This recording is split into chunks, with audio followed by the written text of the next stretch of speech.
Hey, what's up gamers? I love colorful platformer games with iconic mascots. I mean, who doesn't? Mario, Sonic, Crash.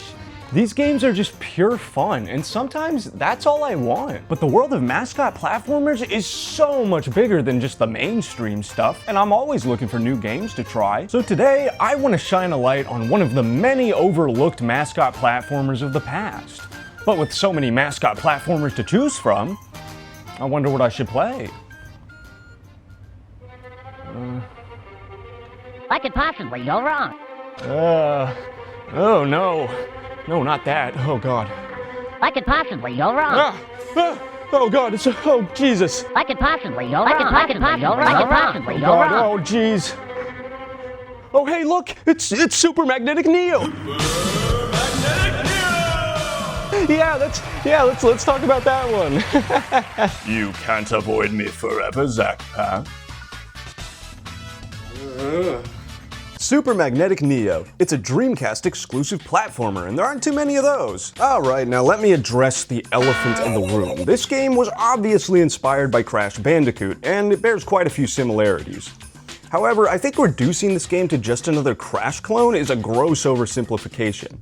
I always like to try to appreciate a game on its own merits, so for the rest of this video, I'm not even gonna mention that other game, because this game hits totally different, man. Before the first stage, there's a short cutscene introducing what are probably the least threatening villains I've ever seen, the Pinky Gang. Okay, first of all, there's only 3 of them, and I'd hardly call that a gang, and their boss is literally a baby sucking on a binky. Wait, how is she even talking?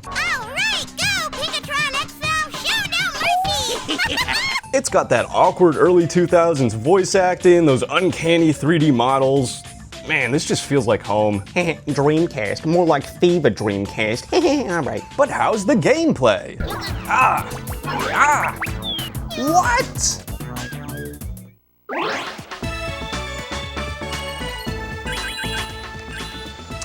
Gee, that was rough. I don't know if I can keep this up. I mean, the controls are just so awkward.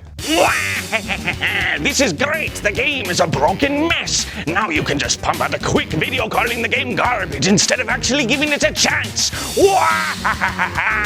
Nah man, it probably just hasn't clicked yet. You can't just give up after one level. But how am I supposed to play with these controls? Feel like you're missing something? Feel like you're missing something?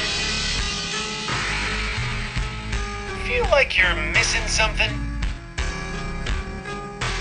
Oh, look at that, I can freely configure the controls, how wonderful. Maybe that shouldn't be a surprise, but I'm a Nintendo fan, so you know, I'm not used to having options. Well, here's the setup I came up with. First off, I made A the jump button, as it should be, and I assigned north and south to the right and left triggers respectively. So now I can switch polarity without needing to move my thumb off the jump button, which is way easier. But even with these changes, Super Magnetic Neo still isn't the most approachable platformer, and it's all because of its central mechanic, the polar pop. They really got a lot of mileage out of this feature, and keeping track of which color I needed added a layer of challenge that I really enjoyed. Anyway, I got through World 1 and thought to myself, this is fine. Then I went back to 100% each level and thought to myself, God? Is that you? Hey Zach, I saw you playing Super Magnetic Neo and just wanted to say thank you for spreading the word. You're a really cool guy and totally not a loser. Wow, thanks God! Each level has 3 optional objectives. Collect all the Pinky medals, beat the best time, and find the hidden item. Okay, well I understand the first 2, but what's this about a hidden item?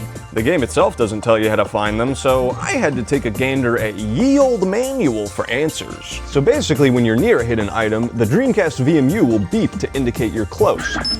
Now sure, they could have just put the beep noise in the game instead of using the VMU, but I mean that wouldn't be in the Dreamcast spirit, right? But going for each level's best time is when the game really clicked for me. At first it seemed like such a daunting task and I had no clue how to approach it. Take this section in the first level for example. There's all these flower pot enemies in your way here. You can walk around them pretty easily, but it wastes a lot of time. So I wondered, well, how could I streamline this section? Well, earlier I discovered that if you let go of one of the rails right before you reach the end, you can launch yourself with all of your momentum. Now, my gamer instincts were telling me this is way too risky and I would probably just end up launching myself into hazards and pits. But I decided to experiment with this mechanic because, well, what else was I gonna do? And then this happened.